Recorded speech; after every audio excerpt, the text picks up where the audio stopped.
Nous sommes le 6 septembre 2019. Chers téléspectateurs, mesdames et messieurs, bonjour et bienvenue sur cette plateforme de la télévision Renaissance. C'est le journal en langue française. Tout de suite, les titres. Les réactions tombent de partout depuis la décision de la Tanzanie de rapatrier de force les réfugiés burundais. Et maintenant, 13 associations réunies au sein de la société civile burundaise demandent une intervention urgente en faveur de ces réfugiés. Quant à Marguerite Balangité, fondatrice de la Maison Shalom, cette décision est un crime contre l'humanité. Hors de nos frontières, l'ancien président du Zimbabwe a rendu son âme ce vendredi. Dans ce journal, on va passer sur sa biographie. Voici pour le sommaire.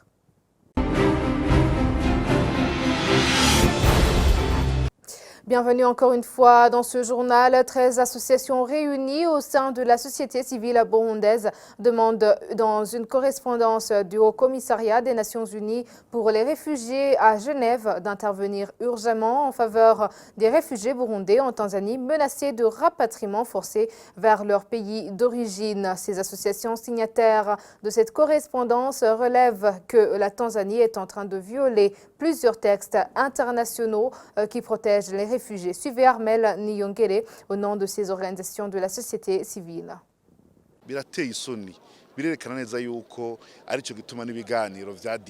C'est de la honte pour la Tanzanie, un pays qui s'est investi depuis longtemps pour le retour de la paix au Burundi. C'est regrettable que cette fois-ci, c'est la Tanzanie qui prend le devant pour refouler les réfugiés burundais, sachant que le Burundi n'est pas paisible, sachant également que le Burundi est sous enquête de la Cour pénale internationale.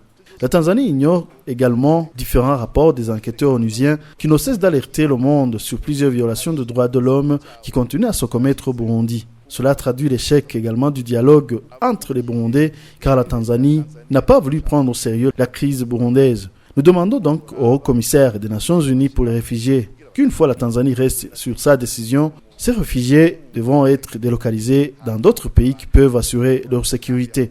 C'est inadmissible que ces réfugiés soient refoulés vers le Burundi alors que le régime qu'ils ont fui est toujours en place.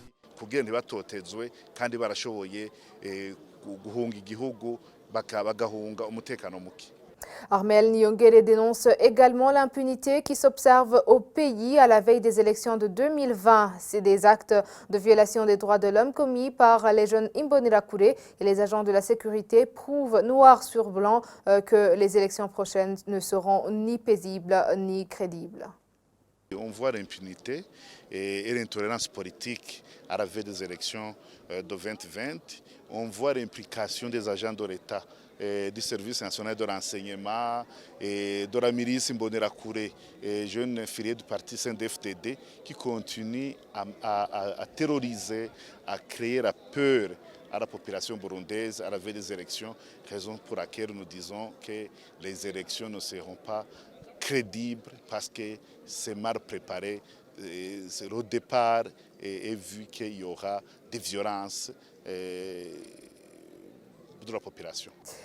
C'est un crime contre l'humanité. C'est dans ces termes qu'a tenu à s'exprimer Madame Marguerite Balangité au sujet de la menace de refoulement des réfugiés burundais vivant en Tanzanie. Suivez Marguerite Balangité, c'était ce jeudi après les cérémonies d'anniversaire des 25 ans de son existence. Ça, c'est un crime contre l'humanité. Je l'ai bien dit à la télévision française que c'est inadmissible. Le jour où on va les refouler, il faudrait qu'à Genève, les Burundais se lèvent et aillent manifester parce que c'est un crime contre l'humanité. Et Magufuli est en train de jouer, je dirais, avec le feu. Collaborer. L'histoire va le juger. Collaborer avec un régime fasciste comme le régime de Nkurunziza. Demain, ce sera comme ceux qui ont collaboré avec Hitler. Et c'est ça, il n'y a pas d'autre, il ne faut pas mâcher les mots. C'est un crime contre l'humanité. Encore sur la page droits de l'homme, les familles des victimes de la crise devront garder espoir en ce qui est de la réparation et la justice des leurs. Ce mot d'espoir vient de Bernard Menga, un des avocats des victimes de la crise que connaît le Burundi. Maître Menga affirme qu'il continue de rassembler les éléments de preuve qui pourront faciliter le travail de la justice internationale de condamner les auteurs de ces crimes. Vous savez que les avocats restent discrets pendant cette instruction parce que nous voulons donner un maximum de liberté de manœuvre et d'indépendance à l'équipe d'enquête du procureur. Mais il faut que les Burundaises et les Burundais sachent que ça ne veut pas dire inactivité. Loin de là. Nous sommes parvenus à avoir des témoignages du cœur même de l'appareil de répression du gouvernement burundais, y compris en ce qui concerne les lieux où les tortures avaient lieu, le contenu des tortures, les circonstances dans lesquelles certains enlèvements ont été exécutés, les assassinats et évidemment, une fois que les faits matériels sont établis, non pas de façon généralisée, mais avec des preuves et de ce qu'on appelle en anglais des evidences, nous espérons que tout ça va donner des résultats. Est-ce que nous avons le droit de vous dire ou de vous promettre des dates et des échéances? Ça, je ne le ferai pas. Je veux rester dans mon rôle d'avocat des parties civiles, mais je voudrais dire à la population burundaise que les résultats de cette enquête vont participer de façon fondamentale à la mémoire du peuple burundais. Ça veut dire que les enfants et les petits-enfants et les arrière-petits-enfants, lorsqu'ils voudront connaître les événements de 2015, pourront accéder un jour à ces archives et voir exactement comment l'horreur a été déclenchée, qui a déclenché l'horreur et comment ça a été exécuté.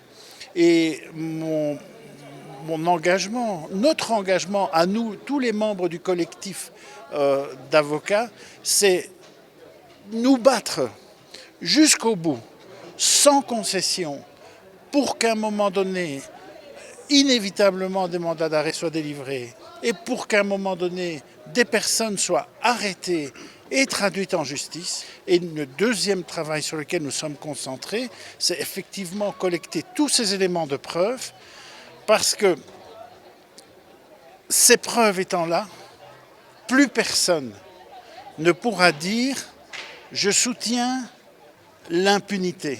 Et dans l'histoire du Burundi, ces éléments de preuve vont peser et personne n'échappera. C'était Maître Bernard Menga. Et puis pour clore ce journal, l'ancien président zimbabwéen Robert Gabriel Mugabe est décédé ce vendredi.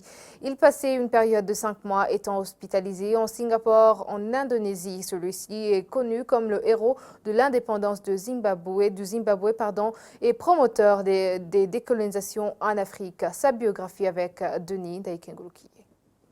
Héros de l'indépendance zimbabwéenne, il a été l'une des figures les plus emblématiques de décolonisation en Afrique. Robert Mugabe est né le 21 février en 1924 à Kutama, à 80 km du nord-ouest d'Oralale, à Rhodésie du Sud, une colonie britannique. Robert Mugabe, après l'école primaire, il a poursuivi ses études au collège de Kutama avec comme objectif de devenir enseignant. À Fort Hare, en Afrique du Sud, il a étudié l'anglais et l'histoire où il a rencontré plusieurs personnalités du nationalisme africain comme Julius Nyerere. Imprégné par l'idéologie marxiste et le nationalisme africain en 1963, il crée son parti, l'Union nationale africaine du Zimbabwe, ZANU en sigle. En 1964, Robert Mugabe fut emprisonné avec d'autres activistes pour les esprits critiques du pouvoir de cette époque. Libéré en 1975, il combattait vaillamment le pouvoir blanc dans la guérilla. Robert Mugabe fut Premier ministre en 1980 et devient président de la République en 1987. En novembre 2017, il avait été contraint à la démission par un coup de force de l'armée et son parti ZANU-PF. Il a été vite remplacé par son ancien vice-président Emmerson Mnangagwa, qui avait été élu par la présidence du parti en juillet 2018. C'était en novembre dernier que Emmerson Mnangagwa a annoncé que Robert Mugabe ne pouvait plus marcher.